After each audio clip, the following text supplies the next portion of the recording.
Okay, so here is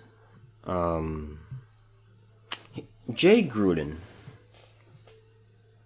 of formerly of the Washington Redskins has been fired. He was fired Monday in the midst of yet another disappointing season.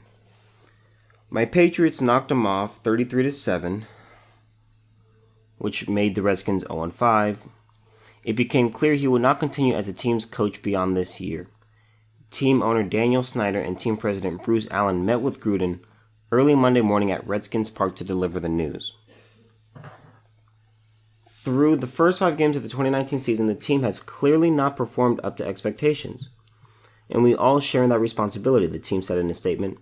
Moving forward, we are committed to doing all that we can collectively as an organization to turn things around and give our Redskins fans and alumni a team they can be proud of in 2019 and beyond. Redskins assistant head coach / offensive line coach Bill Callahan will be interim head coach, Allen confirmed Monday. So under Dan Snyder, they've had 5 playoff appearances. And by the way, this is from ESPN. Their win percentage is, they're not even 50% they're not even at 500. They're 429 in win percentage. They've had 20 starting QBs and they've had 8 head coaches. Do you want to know what that is, ladies and gentlemen? That's just bad leadership. That's just bad leadership. Because see, here's the thing. Success starts from the top. Here's the thing. Whatever's going on at the top, it flows downward. Okay? Dan Snyder's at the head. And he's been at the head since 99. So 20 years. You've had five playoff appearances. You've won 43% of your games. You've had 20 starting QBs. You've had 8 head coaches. To make a decision, this is back in the article, to make a decision like this is difficult, but it was necessary. Our 0-5 start is not just disappointing. We've had much different expectations for the beginning of this season, Allen said. We owe it to our fans, our millions of fans, not just here in the great nation's capital, but across the world. The players, the coaches, and the families to do everything we can to win. A source who knows Snyder well and is aware of his top picks for Gruden's replacement told ESPN's Ed Werner that any list of candidates would include Pittsburgh Steelers head coach Mike Tomlin. I don't think that's not going to happen. Tampa Bay Buccaneers defensive coordinator Todd Bowles. That'd be a big mistake in my opinion. And Kansas City Chiefs offensive coordinator Eric Bieniemy. Never heard of this guy. Speculation on Gruden's possible firing began to surface before a Week 4 loss to the New York Giants and intensified. Gruden had 1 more year remaining on his contract after this season because of a 2-year extension he signed during that 2016 offseason. He's owed $5 million for 2020. The Redskins retained Gruden in part because of their record after 9 games last year, when numerous injuries started to hit. They were 6-3 when quarterback Alex Smith suffered a broken leg in a loss to Houston that might have ended his career. They ended up starting 3 more quarterbacks last season and finished 7-9, but the organization felt it could return to that higher level with good health and 1 or 2 moves, so it gave Gruden 1 more chance. Gruden lasted longer than any of Snyder's 6 other coaching hires, with none coaching longer than 4 years under him. Gruden, who was in his sixth season, has a 35-49-1 record in Washington. It starts at the head. You can't be... Here's the thing. When you're at the top, you can't expect garbage to go into the machine, and out comes bars of gold. This starts with Dan Snyder. You have a history of mediocrity is not even the right word. You have a history of losing. You're a loser. You're a loser. And am I saying Dan Snyder needs to sell the team? I'm not saying that. I don't like telling people what to do with their money. But Dan Snyder has to make a change. Clearly, there's coaching, there's, being a general manager, there's so many other things, there's players involved. But here's the thing. Players come and go. Coaches come and go. Coordinators come and go. Ball boys come and go. GMs come and go. This is at the head. It's like this. When you're at the top, when you're at the top, and you're saying, it's all these. When you're saying that it's all these other factors, and you're saying, there's, I'm not really sure what the problem is. All you got to do is just look at what's constant. What is, because you have all these other variables, and variables are things that change. What is the constant? The constant is Dan Snyder. Something's not working here. I'm no football aficionado, but I do understand this. So, the Redskins are likely to have, they're highly likely to have, they're probably going to have the number 1 pick. Okay, they're 0-5, they're garbage, they're, their season is over. Their season is over because you're not going to go from 0-5 and you're already super dysfunctional. You got a rookie quarterback in Dwayne Haskins who went here it is in the article, number 15. You're not just going to all of a sudden just turn it around. This season is pretty much over. And here's the thing. I'm not saying that they should just give up. I'm not saying that. But Redskin fans, I just realized I don't know any Redskin fans. Anyway, but Redskin fans, nothing's happening this year. I think you knew that weeks before, but it's just not holding up here. It's not holding up here. So you've had Gruden, Norv Turner, Marty Schottenheimer, Jim Zorn, and Mike Shanahan. Spurrier and Joe Gibbs resigned. It's just not okay. This is just not okay. Dan Snyder, you have to change something concerning yourself. You have to change the way you are running the Redskins. We've had a 20-year sample size. That's large enough. That's big enough to look at and say, oh, okay, this isn't working. That's really all I have to say about this. I don't know where the Redskins are going to go from here. But you can also tie this in to a life lesson. Look at what you're doing in your life and just look and see what you've done. See where you're at. If you're in a garbage situation,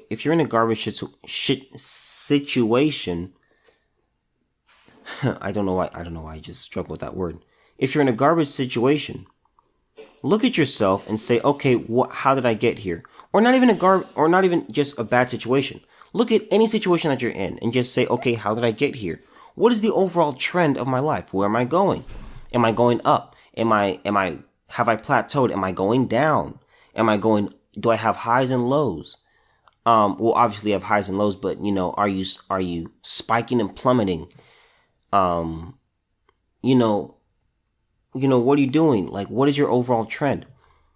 Remember, you are in control of your life. There's only one person that can live your life, and that is you.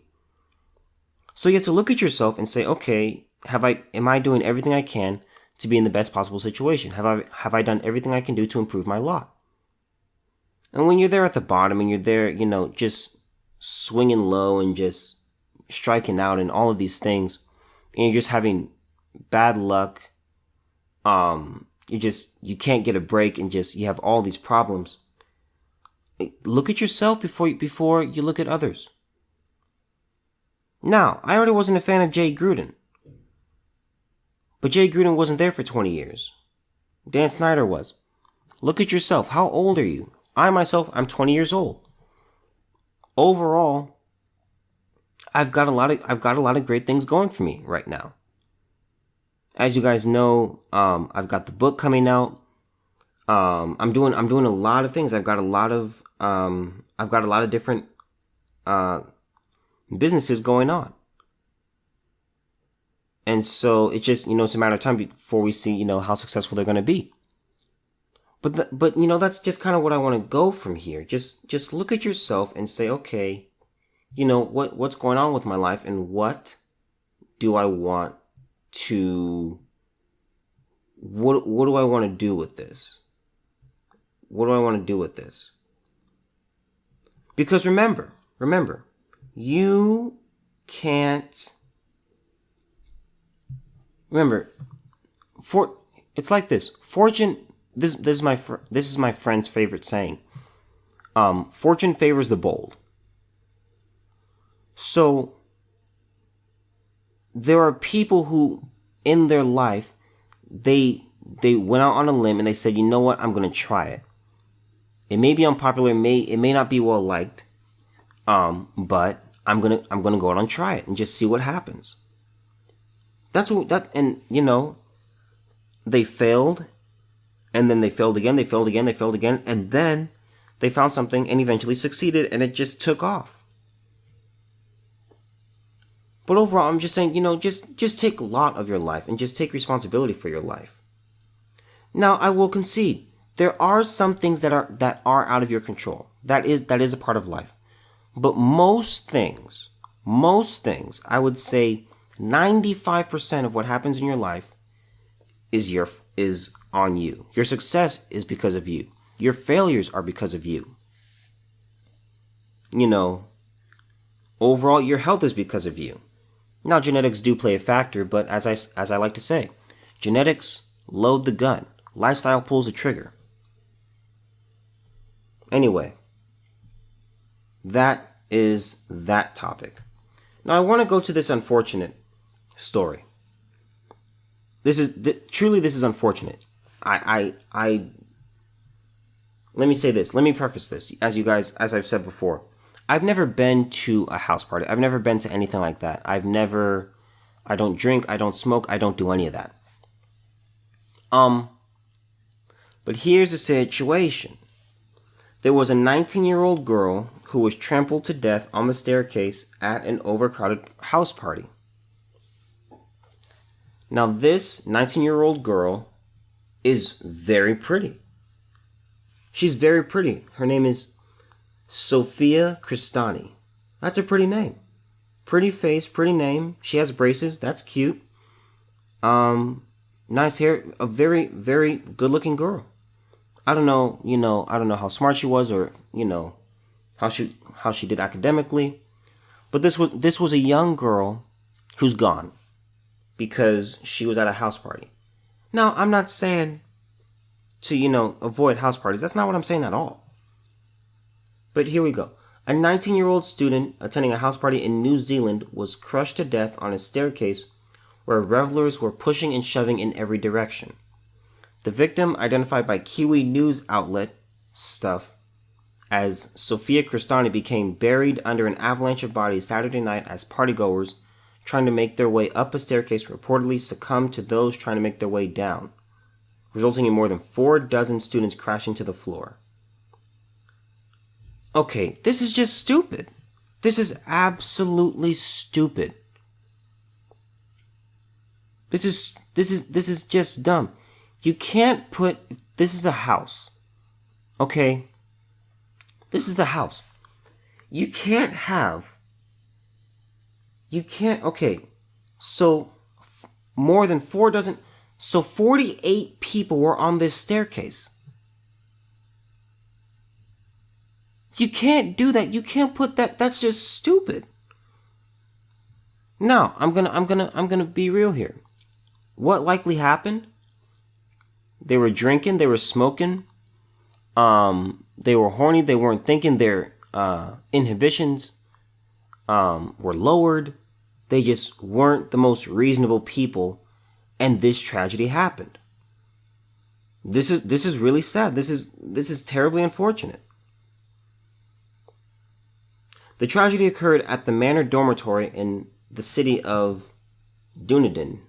Never heard of that place. They started to fall backwards, and when the people at the top started falling, it was kind of like dominoes. Yep. It was just an accident waiting to happen. Everyone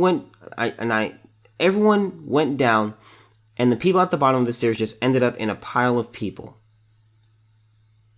That's just stupid. That's just absolute garbage.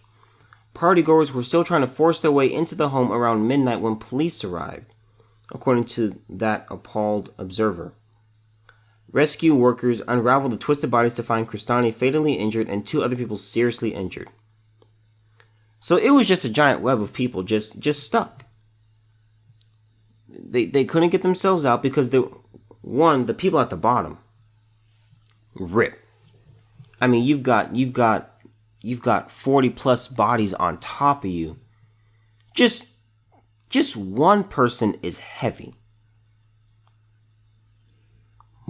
2 is even heavier.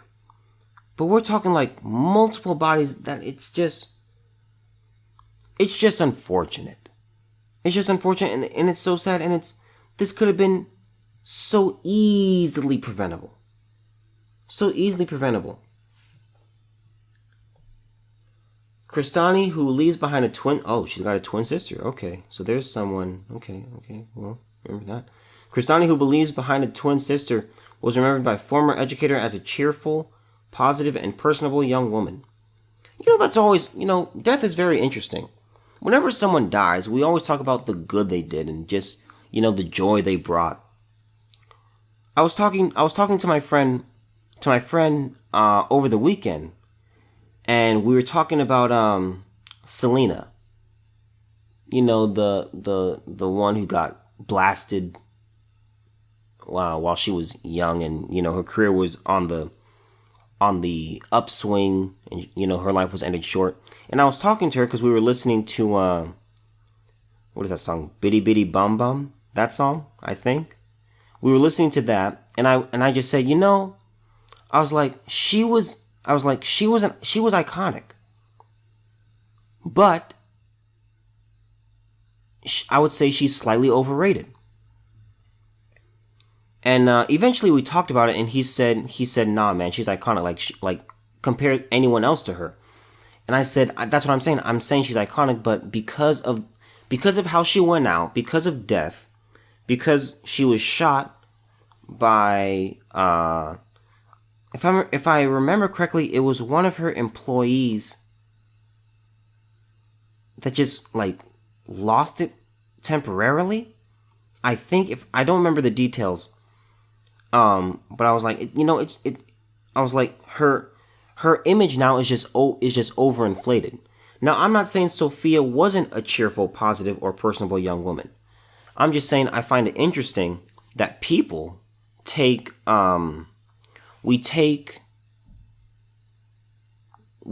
someone and we make them seem like they're better than they actually were. Well, let me keep going. Oh, she was also a dressmaker. Oh, wow. Okay, so she had her own business. Okay, that's all right, Sophia. The weekend. So I guess this place was 100. So the place that this happened at is 114 years old.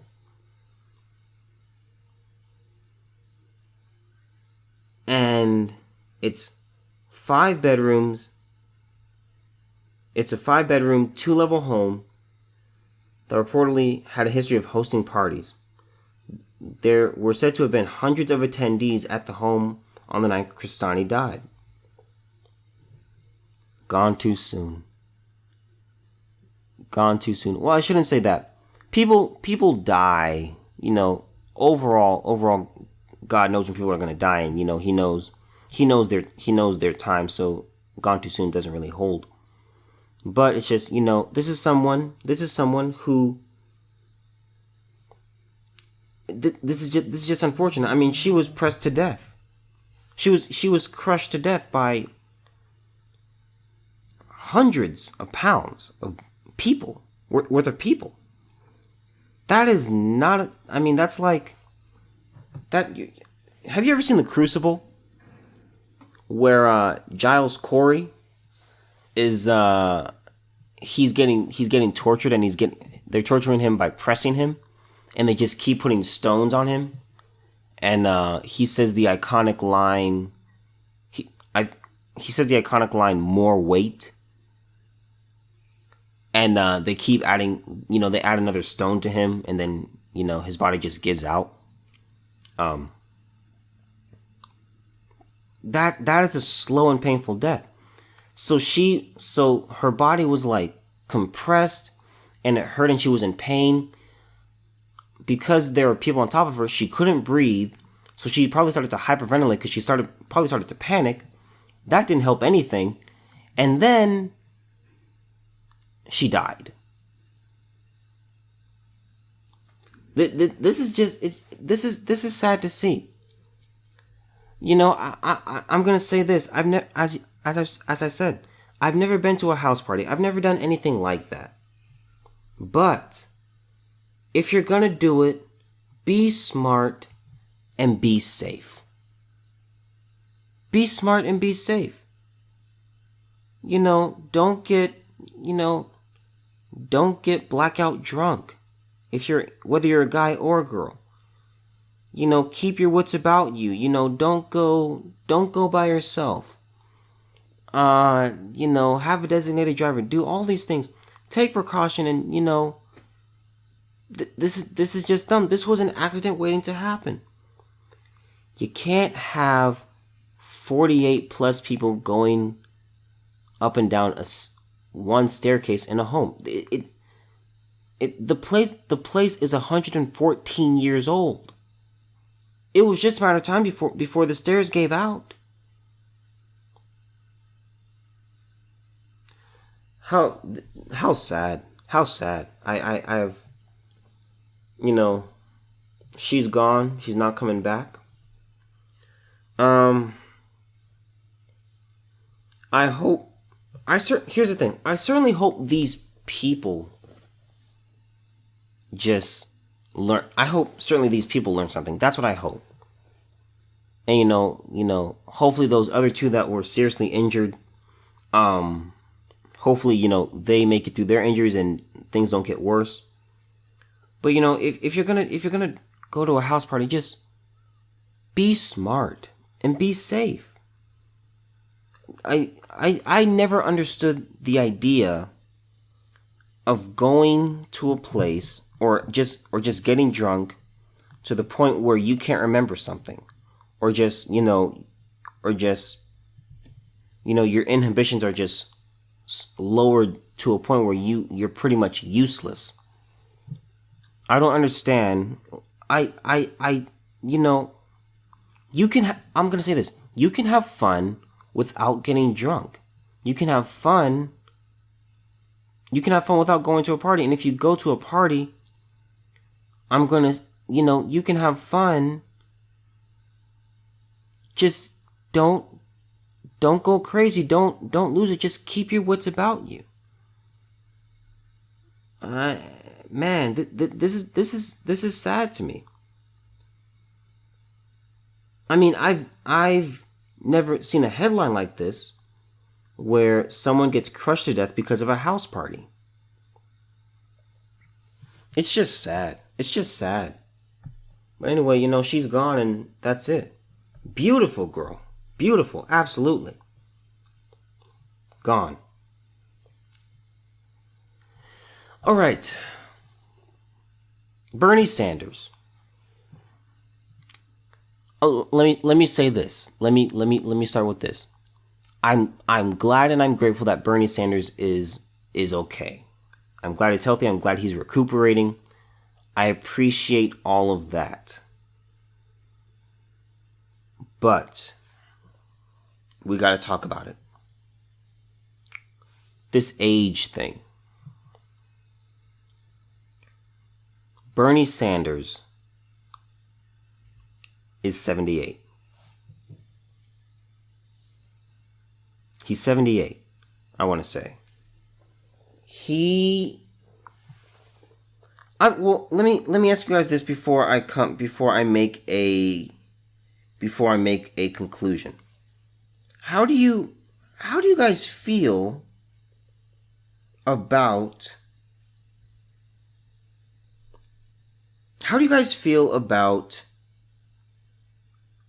age concerning a presidential candidate? Do you think there should be, because I know people who think there should be an age limit. And there are people who think that there should be an age minimum. I gotta be real here.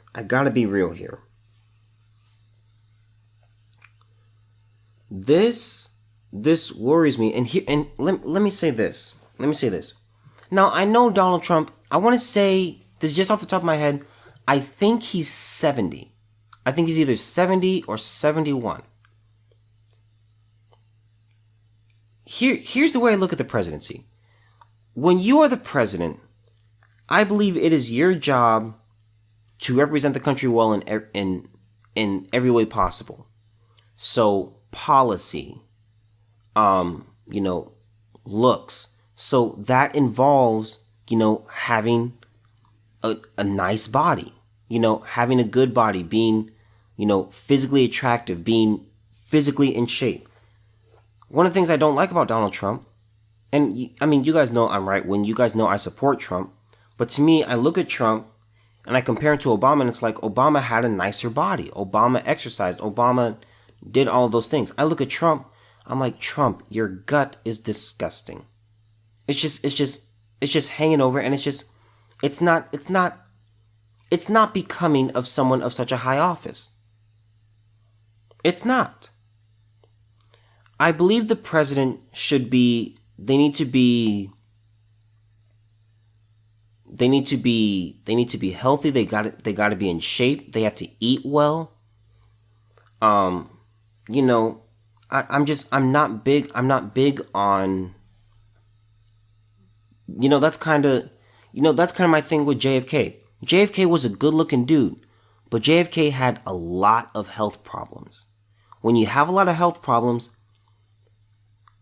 and you're up there in age, and there are just certain things where I look at you, I'm like, you shouldn't be going for that, because being the president it's a stressful job. It really is. And so you have this situation where, you've got Elizabeth Warren, who's 70, who, by the way, she doesn't look 70. She looks good. She looks good for her age. So I'll give that to Elizabeth Warren. I'll give that to her. You got Joe Biden. He's got dentures, and, they're noticeable too. He's got dentures. And if I'm wrong, then I'm wrong, but I'm pretty sure he has dentures. I don't know if it's just me, but sometimes I feel like when I watch him talk, it looks like a few times I've seen his gums move around. That's just me.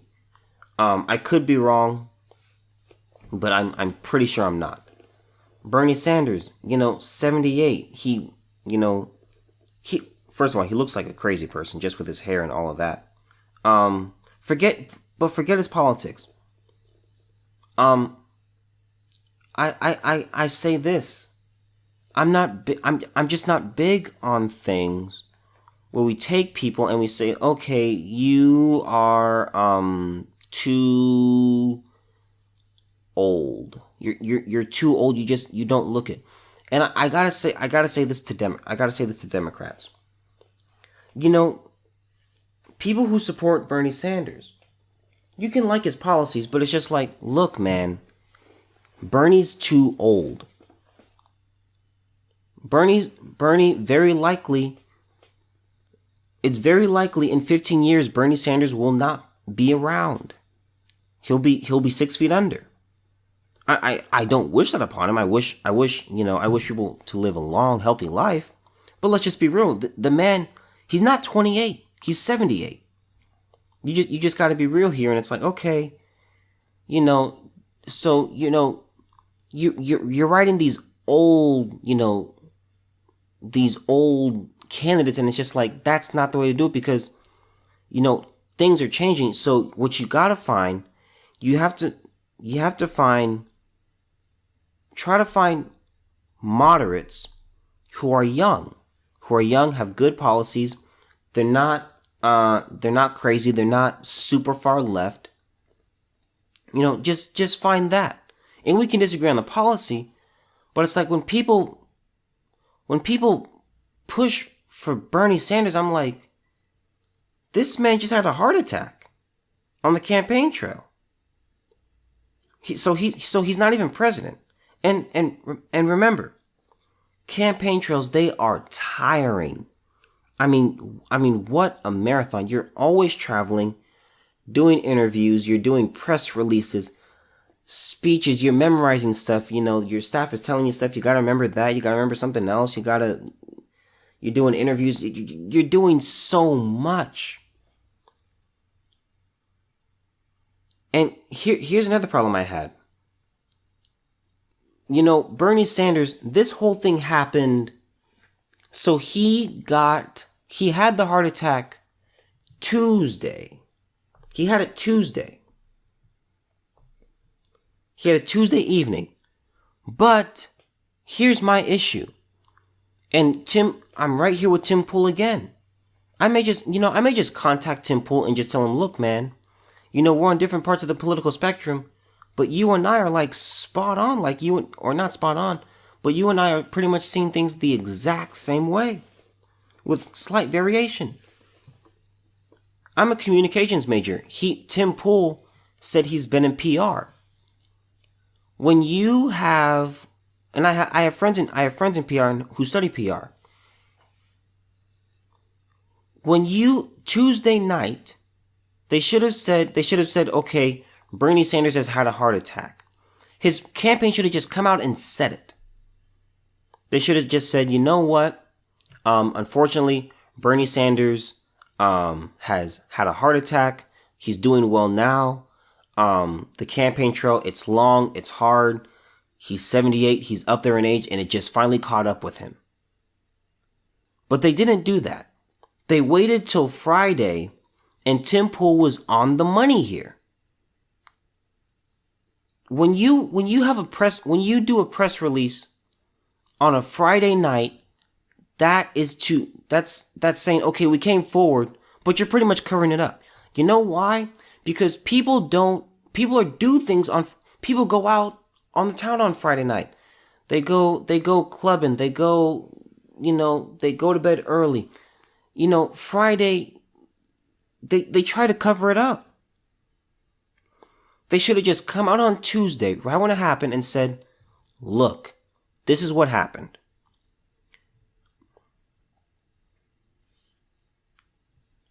Here's what happened with Bernie Sanders. A 78-year-old man with a medical history of gout and diverticulitis. Don't know what that is. Comes to the emergency department after developing chest discomfort while at a work function. The patient's overall clinical scenario is concerning enough that he is admitted to the hospital, where interventional cardiologists urgently perform a procedure called a cardiac catheterization. When the doctors inject dye into the major coronary arteries that supply blood to the heart, they find that one of them is so severely blocked that they must repeatedly place 2 stents in an effort to restore normal blood flow and hopefully prevent cardiac tissue around it from dying. Based on the information his campaign has released, this scenario seems to be what happened to Bernie Sanders on Tuesday night. Without a close look at Sanders' medical chart, it's impossible to make a definitive diagnosis. And I have not reviewed the details of his case, and by the way, this is from Slate.com. And I have not reviewed the details of his case other than what has been reported to the media by his campaign. But even the scant information we have, that he had stents inserted overnight following an acute cardiac episode, is enough to be able to say this was very likely a heart attack. Look, man. Bernie Sanders, the campaign shouldn't have covered it up. They shouldn't. To me, that's bad leadership. It's deceptive. When something happens to the leader of the nation, it's important that the citizens of the nation know. It's very important. I want to say it was Eisenhower who had a heart attack. He had a heart attack, and I want to say it was don't quote me on this. I want to say it was 1955, but he had a heart attack. It's just important to know the health of the leader of the nation. Whatever nation you're from, the leader has to be, healthy. In all honesty, I gotta be real. I don't care if it's a man or a woman. I care about your policies. I care about how well you're gonna represent the nation. I care about your health. I care about how you look. To me, you have to look the part. You have to look healthy. Some of these people, I look at Bernie Sanders and I'm like, that guy is just gonna tip over. He's just gonna croak, and he's gonna die. And I don't want that to happen, but it's like, hey man, it's important to me that that the leader of our nation is good health-wise. That's one of my biggest critiques on Trump. It's like, Trump, lose the gut.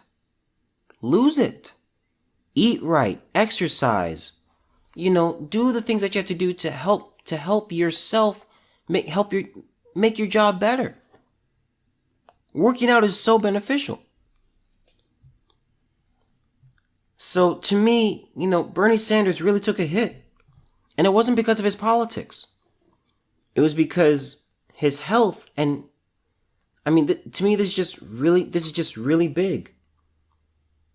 I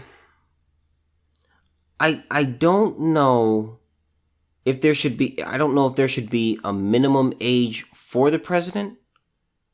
I would say, to me, I would lower it from 35. I personally, I would put it at 25. I would put it at 25. But that's just me. But I'm not. When there's an older candidate, I'm just reluctant. I just am, because your health. You're not 21 anymore. You're not 31. You're not 41. You got older guys, and it's just no. I can't put all my faith in you. That was one of the reasons I didn't really support Trump when he was running, primarily. I went for, originally for me, it was Marco Rubio, and then it was Ted Cruz, and then it was Trump. And the main reason I liked following Trump was because I was like, now there's a guy who's not a politician who's just gonna say it. Just say it. Don't just put it out there. I love that he didn't care about political correctness and he just put it out there. That's what I loved about him. But one of my critiques was, Trump, you're up there in age. I'm not really big on you right now. Okay. I just, when I can visibly see, your gut. It looks like he has some deficiencies in his body. Like you just see the way his eyes are, the discoloration. I've always believed the president has to be held. There's got to be a high mark for it. That's just me. You can disagree. You can call it ageist. I don't care, but to me, health matters. To me, I don't like telling people to retire, but it's like, Bernie, I know you're going for this. I know you're fighting, but you're just not the guy. He spent most of his life. Now, here's what I do like about Bernie Sanders. He spent most of his life fighting for the same thing, for pushing for the same thing. So he's been, if nothing, he's been consistent. I give that to Bernie Sanders. But it's like, Bernie, you've waited too long, and now you're up there. Last time he was running, he was 74. Now he's 78. Bernie, you gotta, you gotta retire. You just gotta retire. You're tired. And not just him. I would say Bernie, Biden, and just Nadler, Pelosi. Like Pelosi, oh my God. Like some of these people, they're just so old. And it's like, why would you want to be in politics when you're that old? Don't you want to enjoy life? Politics they are draining. If I'm that old, I don't want to touch politics. I don't want to hear about it. So that's just my take. That's just me. I'm glad he's okay. That to me, that's number one. But Bernie is just not the guy. So if you're a Bernie supporter, I would jump off the Bernie train. Find a younger, more presidential, healthier candidate that just has better policy. I'm going to say this.